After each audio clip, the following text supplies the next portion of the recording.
Hello friends, my name is Lisa. If we haven't met, and if we have, welcome back to my pottery studio. I am glad you're here today. We are gonna mix a glaze together. Now, if you've never mixed your own glaze from raw materials, I hope this video gives you a little bit more confidence and shows you that it's not all that intimidating. I know when I started doing it initially, I was a bit intimidated by the materials and I wasn't familiar with, the process, and it was just a little overwhelming, and I want to show you that it's really not that overwhelming, and in fact it's one of the funnest things I think in ceramics is to get a lot of control over your glazes, and to be able to mix your own glazes is part of that. So I have a couple tests that I want to run and a glaze that I want to batch a larger quantity of, because if you saw my last video, I'm in kind of a big glaze mode right now, and there's a glaze that I want to put on the inside of some mugs that I don't have enough of to do that, to pour inside. So I'm gonna batch that glaze, but there's two other tests that I really want to try and get those into this glaze fire to see how they come out. So if that sounds interesting to you, please stick around.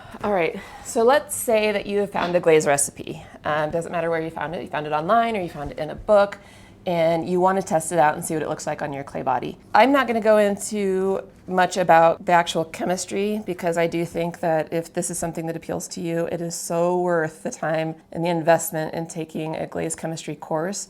I recommend Ceramic Materials Workshop. You've probably heard me talk about them before, but that is how to truly understand glazes, and it is a superpower, honestly. So if you can do it, if you're interested in doing it, please sign up for their classes. But I'm going to share with you just a little bit of kind of a dumbed down version of how I think about glazes, and when I'm mixing them, some of the tips and tricks that might be helpful for you. I firmly believe that if you can bake cookies, you can mix a glaze.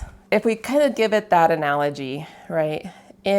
When we bake cookies, there's kind of a base recipe that we're going to use for a cookie, right? So say it's like a base recipe that you might use for a chocolate chip cookie, right? You're going to have flour, you're going to have sugar, you're going to have salt, butter, egg, right? Those are kind of the base components of that cookie, right? And then you might have additives to it that will change the texture, the flavor of that cookie, right? So you might have walnuts, chocolate chips, raisins, white chocolate chips, whatever you want to do to modify that base recipe to give it a little bit more spice or pizzazz, right? Kind of the same thing with glazes. A lot of times you will have a base glaze of materials, and these are materials that are necessary to formulate a glaze.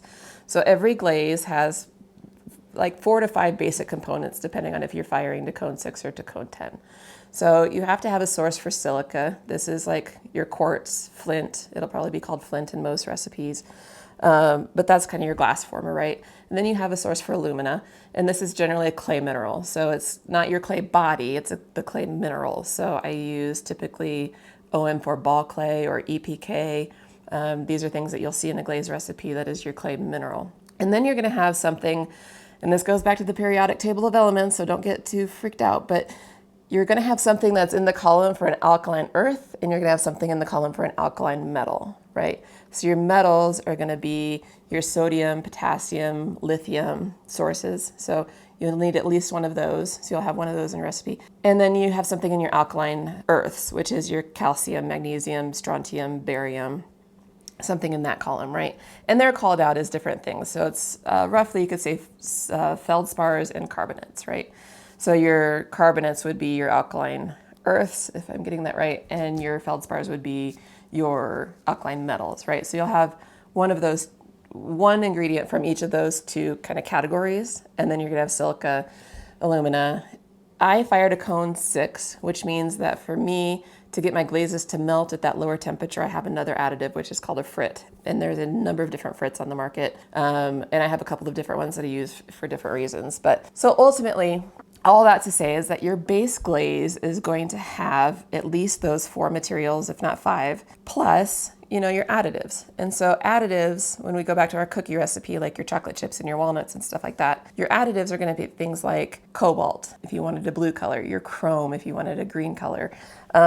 These are, I think they're considered the transition metals, but there's a lot of other ways to create color within glaze as well. But you might also have something that gives it more opacity or less opacity. I think it'd be less opacity. So to make it not opaque. So this would be something like a Zircopack, right? So these are things that you add that kind of manipulate or change that base glaze. So oftentimes when you see glazes, the way they're written out, you'll see all the base components in kind of grouped together, and then it'll say like plus, you know, chrome oxide or chrome oxide or cobalt carbonate or tin or whatever, right? Those would be the additives, and they're usually, I think they're usually a little bit separated, but they might not be, depends. But just know that you do kind of have a base recipe and then you have additives. And when you understand that, then you can take that base recipe, if you like its properties for whatever reason, you can play with and change and manipulate the different additives to get different colors, things like that. That might even be more information than what you really needed. But when you get a recipe, typically they are what we call normalized, meaning that all those base ingredients are going to add up to 100. I will show you here. So this is a recipe that I'm going to test, and you'll notice I kind of have a line in between the components. So I have Mahivir, zinc, flint, EPK, and 3195. Those are my 5 main components to the base glaze. And then I'm adding 0.5 nickel. But you'll notice that all of the base components add up to 100. So that's what we call kind of a normalized glaze recipe. And then your additives are on top of that. So it'd be 100 plus 0.5, right? 100 is kind of a standard for how you'll see glazes denoted, because 100-gram batch is a great amount for just dipping like a simple test tile, like something this size, just to get an idea of what the glaze is going to do or how it's going to look without mixing a tremendous amount of it. So 100-gram batch is what we're going for. The first test that I'm going to do, like I said, this is my base glaze that I want to try to manipulate to get a little bit different color. And I think I'm pretty confident. So I'm just going to do one quick test with it. But I'm taking my base white matte glaze and I'm adding a little bit of nickel to it. And in this clear glossy glaze, this is the same amount of nickel that got me this color. So my theory, my hope, I guess, is that with this base matte glaze and this additive, this little bit of nickel, I'll get basically this color, but in a nice matte finish. That's one test I'm gonna run. That's the first thing. So let's go ahead and batch that. It's just gonna be a small 100-gram batch to dip a test tile and see if my theory proves out. Okay, so here we go. What I'm gonna do, kind of get myself set up in the realm of things that we need. One, always print out your recipe on a piece of paper and have some sort of marking device so that as you measure out and add each component, you can check it off. I can't tell you how many times I have measured and mixed a certain number of components and I didn't check them off. And then I go back and I can't remember, like, ooh, did I add? A lot of the materials look the same, so you can't just look in the cup and know that you added it or not. So use this process. I promise you it'll save you a lot of headache. The next thing we need is a good precision scale. So I'll link this scale below, but this is a pretty high precision scale. So it goes out, I think, 100 thousandths, 0.000. I think it goes out 3 zeros past the decimal point. What is that? Thousandths, hundredths, tens, hundreds, thousandths, yeah. And then we need our materials. So one of the things I did for myself was I have all of my bulk materials behind me, but when I'm testing, it's kind of a pain to go like back and forth. So I batched out a bunch of each material into these quart-sized containers, these deli containers. Then it's much easier to just measure out tiny amounts from these small containers. So I'm gonna get out everything I need. So this glaze has Mahivir, zinc, I need flint. Flint and silica are the same thing. It kind of just depends on where you're at in the world and what your supplier calls it. All my recipes, I say flint, but silica is the same thing. And then I happen to put like silica on the top and then silicon flint on the side. So EPK is my clay mineral, and then 3195 is the frit that I'm using. Again, you're only using frits really if you're firing to cone 6 or lower and you need to bring down your melting temperature. And then this one has nickel as an additive, as I mentioned, and I have a small container of nickel oxide. The other thing that we need is something to mix it in. So I use a lot of these deli containers. The great thing about them is that, well, I use an immersion blender. This is also a crucial kind of component when you're mixing glazes, but I use an immersion blender and they're just like the perfect size to like fit that in there. And then you also have the lids. So if you want to hang on to a glaze test that you did, maybe you want to add, test adding a slightly more amount of that colorant that you're going with or whatever, you can keep notes on it with tape and maybe get a couple of tests out of it. It doesn't get super accurate as you're removing material and dipping glazes to like make changes to the glaze that you have, but I've been known to do it before. So, and then we need something to batch the materials into. Before I do anything, I need another important component is your blue tape. I use blue tape to mark the size of my containers for what test I'm going to do. So this I'm calling my zinc biscuit.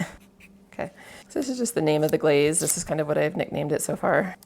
All right, That's what we're gonna use for this. Then to measure out, I'm gonna use another one of these deli containers. I do wear safety glasses. I also wear a respirator. Now, I might not put my respirator on for this first batch because I'm trying to talk to y'all, and it's very hard to talk through that with it on. So I'm risking my life for you. If I was doing this all day long, I would absolutely be wearing a respirator. For this one batch, I think I'm gonna be okay without wearing a respirator. For the rest of them, I will put that on, and I'll do like time lapses. I'm batching this out, and I'll just take it off if I need to, like if I think of something to share with you. But yes, I normally wear a respirator. I do have it. It's very accessible to me right here. And sometimes I wear gloves. I wear gloves usually when I'm working with the additives. These guys don't bother me so much. That's a personal choice. The personal choice. That's all I'm gonna say. There's some great podcasts. I'll try to link one below about toxicity and material toxicity in ceramics and what you need to be worried about. Maybe what you don't need to be so worried about. Okay, so the next thing we need is some tools to scoop, and we'll get our scale on. Since I put a battery on this, it just hasn't worked quite as well. Come on. Oh no, come on, it says battery, but. So my scale was acting a little bit funny, and I just wanna give it a quick test. Now this isn't the most, I don't know, this is just what I do. There's probably more accurate ways to test and verify that your scale is working properly. I'm sure you can buy something to do this. I use a quarter, and then I always end up going to ChatGPT and remembering how much a quarter weighs in grams. The US quarter, according to ChatGPT, weighs 5.67. This is kind of going between 5.67 and 5.68. But I think it's good enough for me. All right, so the first thing I'm gonna do, I've got my cup ready, put all my components in. I'm gonna put in my cup to measure in. I'm gonna zero that out. Put my glasses on. I would put my respirator on at this point, but again, for all y'all, so I can talk while I'm doing this, I'm not gonna put it on right now, but I do normally wear it, I promise. So now this recipe has 44 grams of Mahavir. So I'm going to very slowly add in 44 grams, and I'm gonna be probably as precise as I possibly can be. I think I lied to you earlier, so this only goes to the hundredths, not the thousands. I thought it went to the thousands, but in grams, it's only going to the hundredths. Oh shoot, I'm way over. It takes a lot of concentration here, so that's 40 grams. I like to try to hit it like on the dot, but it's very hard to do. So 44.03, I'm gonna be okay with that. Even 04, I'm gonna be okay with that. I set this aside because I'm done with it. I'm going to double check 44.04. 44 is what I'm going for, and I make a check mark, and then I put that in my container. And I'm ready to do the next material, so zinc oxide. So I've got my zinc. Sometimes you have to give the scale a second because it takes a little bit to update. 1601, I can live with that. Okay, put this on, set it over. I'm gonna mark 16 is in, and as long as that always goes back to 0, 0, 0, 0 here when I put that back on, then I know I got all the material into that cup. And now we need our silica or flint. Silica, AKA flint, and we need 9 grams. Different materials can be kind of deceiving because, you know, they're powdery, so they take a lot more, like they don't weigh as much visually, and then some of them are denser, so you can't really eyeball it. That's, I guess, what I'm trying to say. Also, if you need to ever take out like kind of a smaller, like you just need to get a little bit out, I got a bunch of these like really cheapo metal teaspoons and tablespoons, and they work really well for just scooping out just little bits. All right, so then I go silica, 9 grams, 9 grams.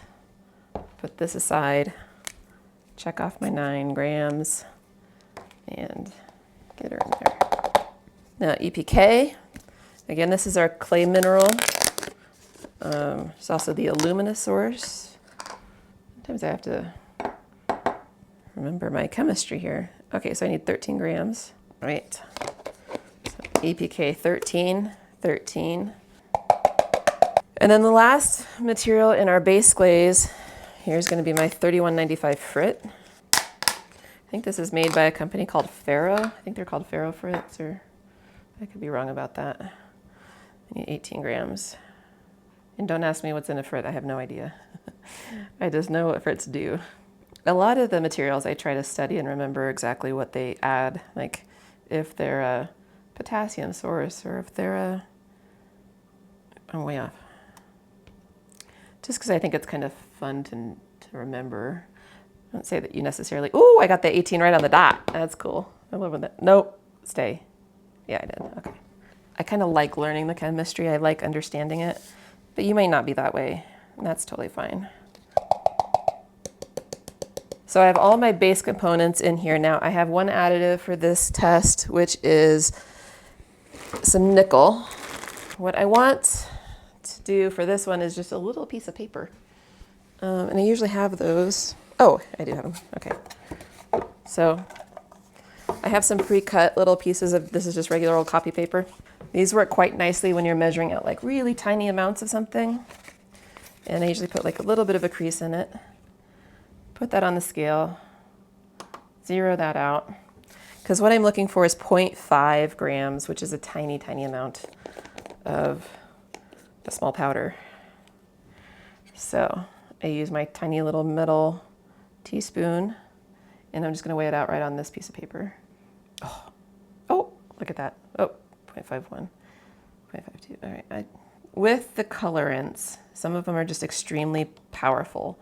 Cobalt in particular, you put the tiniest amount of cobalt in something and you've got a blue, the same blue. Like you only get like kind of one rich cobalt blue color. It's very distinctive. I try to be a little bit more precise with my additives. 0.51. Okay, so this is oscillating. It's going between 0.5 and 0.51. I'm gonna keep it, go with it like that, and then I measure, so 0.5 nickel, 0.5 nickel, double check that was nickel, and I check it off. And then I take this little piece of paper and tuck it in there. Okay, all right.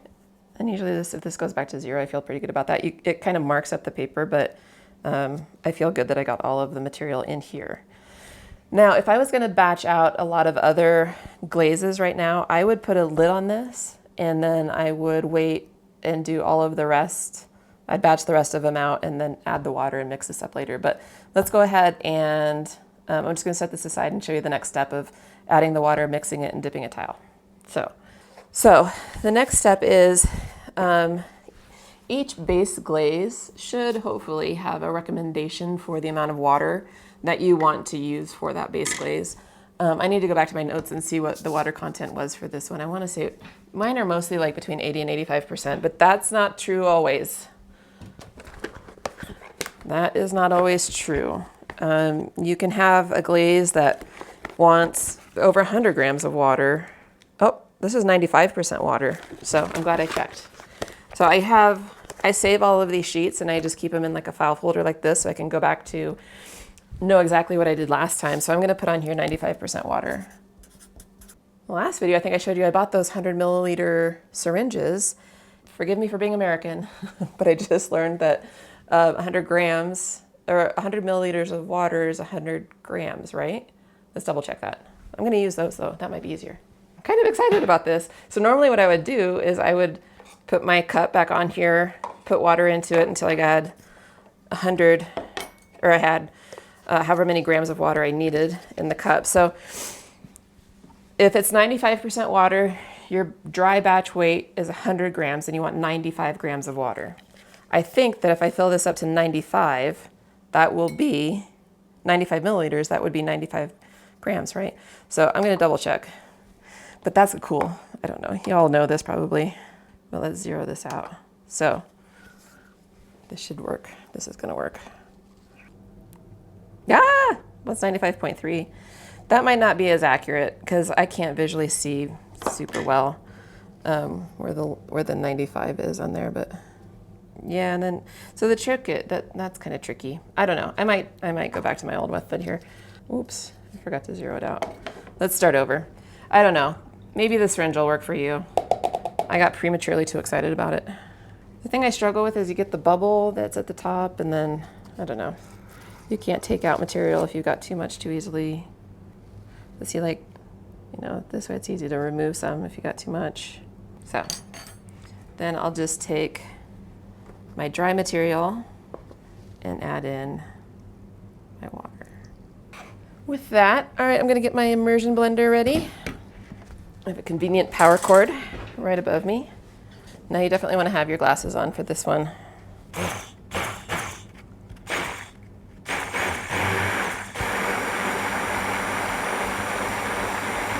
You just kind of want to scrape around the bottom and make sure that there's no kind of material that's, usually I try to have my tiles ready before I mix, but I'm going to take a test tile, so this is just a little bisqued piece of clay, and I'm going to write down on the bottom of it with my underglaze pen. Well, you want to have short names for your glazes. Makes it a lot easier. All right.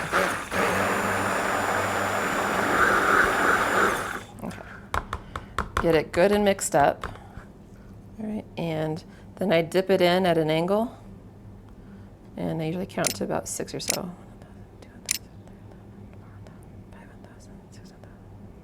Okay. And then let it drip if it's gonna drip. Now, this test tile is good to go, so I'm gonna set it just out of the way, and I'm gonna put a lid on this container. Now what I might do, I'm gonna save this, because when that comes out of the kiln, I might think, you know, maybe I want to add another 1/2 gram of nickel, right? So what I might do is go ahead and add just another 1/2 gram of nickel to this batch and dip it and test it just to see, right? I mean, it's not an exact amount because we've removed some material, right? It's not a precise thing to do, but it'll give you a sense, like what happens if I add a little bit more nickel, right? So I'm gonna hang on to this just for that purpose alone. I'm gonna set it out of the way, and we're gonna move on to the next 2 glazes I wanna test.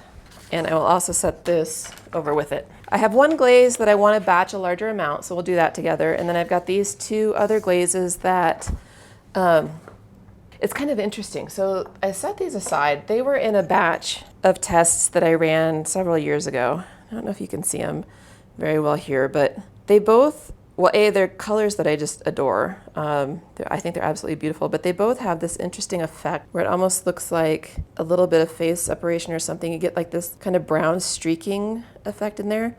And what I want to do is actually see if that was a fluke, like maybe I didn't mix it well enough. I don't know. I want to see if I can recreate this streaky brown effect in this light blue glaze, because I think it could look really cool. Anyway, I found the 2 recipes, so I'm going to batch them out. They're going to be almost identical. They just change in the colorant. So I'm going to do 2 batches. I'm going to take my immersion blender and rinse it off in the sink. Okay. The base glaze for this one is Neff-size zinc, talc, flint, EPK, and frit. So this base glaze actually has a combination of 2 different carbonates or 2 different alkaline earths. So that's the talc and the zinc. Otherwise, pretty similar, but the 2 glazes have the same base glaze, so I'm gonna batch out both of them at the same time. So nepheline cyanite, which is, I think it's a feldspathoid or something like that. It acts as a feldspar. So it's your alkaline metal source. All right, zinc. Did I have zinc out already? Flint I've got. APK I've got. So, got all my materials. Before I do anything, I'm going to mark with my blue tape. So these are very simple names, MZM7 and MZM8. And since both of these have the same base glaze, as I measure out each material, I'm gonna make sure I use a dry cup.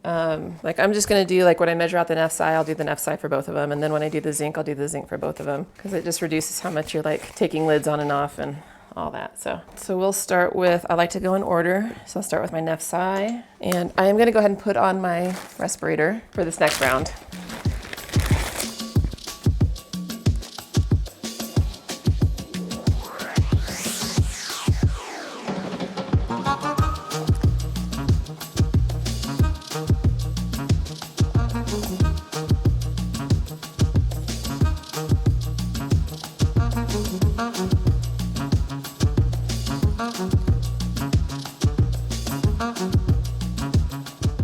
I have a super small amount of something that I need to measure out, like this recipe only has 2 grams of flint in it. I use this little cup. I could have also done the piece of paper thing like I would do for like a colorant. It's just a little bit easier to get it all out than some of these bigger guys.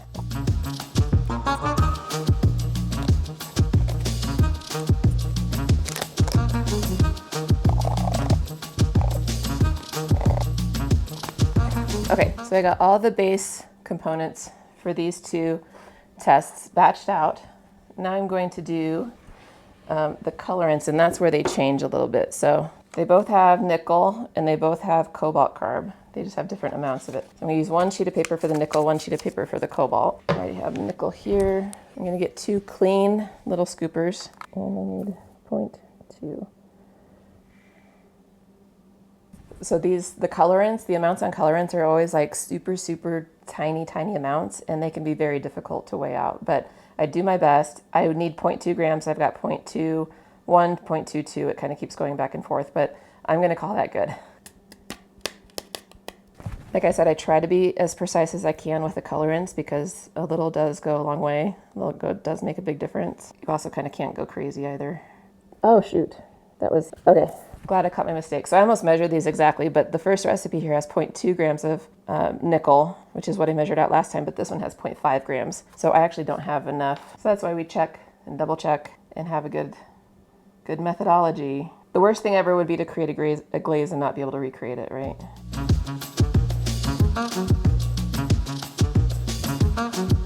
Okay, so just like we did last time, we're gonna measure out our water. Now in this recipe, I don't actually have a note for how much water to use, and that kind of sucks. I'm gonna start with 60 grams. Let's just do one and see what happens.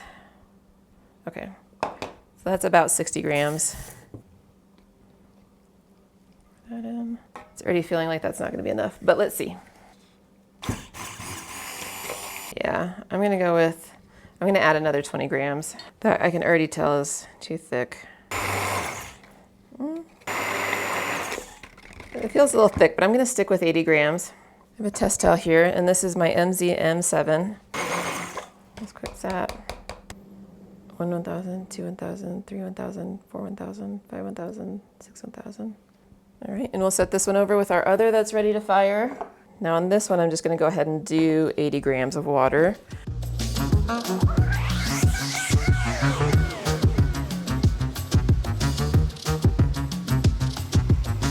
Oh my gosh, you guys, do you know what I forgot to do? Oh, shoot. Well, okay. It's not a super critical thing, but I forgot to run these through a sieve before I dipped. After we blitz them, after you add your water and you get your immersion blender and you go through this, what you should do is run them through a sieve and then dip your test tile. So I'm kicking myself right now because the last two I did not do that. It is what it is, we will survive. So I have this 80 mesh little sieve, and so all you do, it's really nothing fancy. I'm gonna grab a clean cup. What I use, I just have this little, I don't know, you can use just about anything, but I use this little spatula. Anyway, this is made by Talisman. Oh, it's from New Zealand. I didn't know that, but this one's 80 mesh, and all I'm gonna do is set that in the cup, and then you wanna pour your glaze through the sieve just to make sure that there aren't any little bits that didn't get mixed up, and this just ensures that you get a more accurate test. I've probably done a number of tests in my day and forgot to sieve, and honestly, it's probably not the end of the world, but you do kind of want to. You want to make sure that you got everything mixed up really well, and this is just the best way to verify that.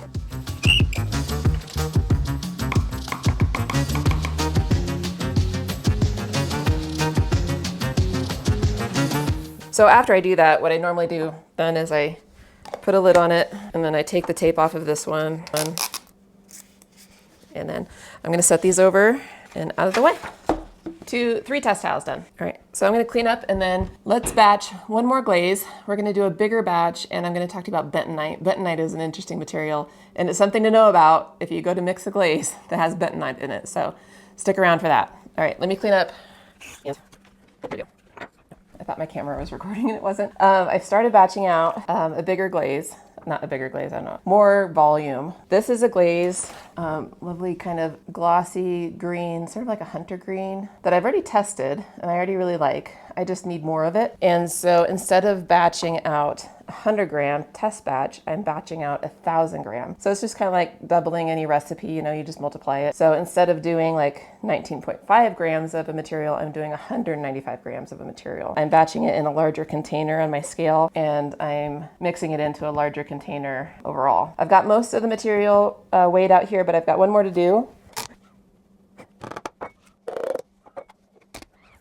Okay, so I have all of the base components of the glaze added. Now this recipe calls for 0.2% yellow iron oxide, cobalt carb, and chrome. And then it also calls for bentonite. And bentonite's what I wanted to talk to you about. It is an additive. It is not generally something that I think affects the glaze itself in any way as far as like when it's fired. But what it does do is it helps keep your glaze suspended in the water. It helps keep all the material suspended in the liquid so that your glaze doesn't like hard pan. If you've ever like had a bucket of glaze and it like really hard panned at the bottom, or if it was just if it like settled really quickly, you know, like you have to stir glaze pretty consistently, otherwise it settles. But bentonite helps keep it suspended longer. And so glaze recipes that have like under a certain amount of clay mineral, I think, are recommended to have bentonite. I think I just add bentonite to most of my glazes. I don't know if that's best practice or not. That's just kind of what I've done. But what you need to know about it, when you put bentonite into a glaze, you want to put it into the dry material first and then like stir it around or mix it up a little bit, because it's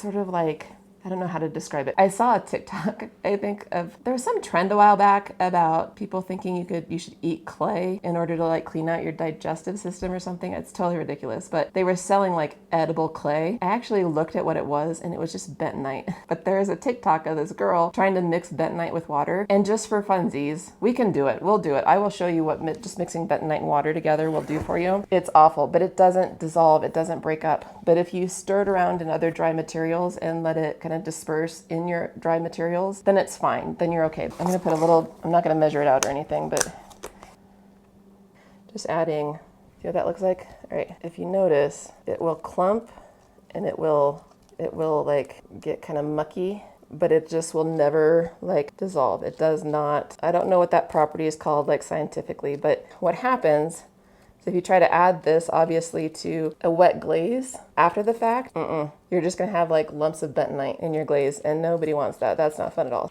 I mean, also for the love, don't eat bentonite. I don't know where that trend ever came from, but what a ridiculous thing. Now, so what I'm gonna do, put it in here, and I am gonna put on my mask. More dust than what I want, but I'm just gonna gradually kind of fold it in, folding it in.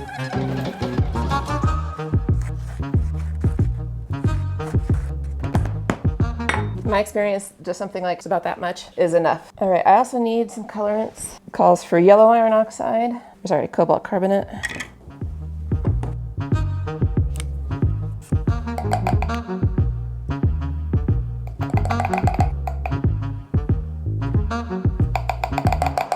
I need 800 grams of water.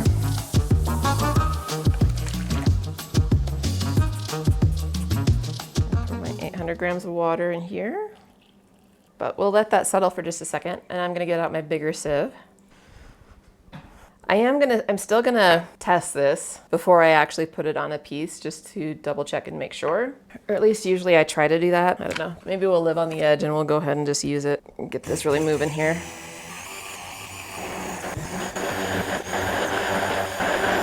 So I'm looking on the outside of the container to see if I see material kind of stuck on it. I'm getting that scraped down.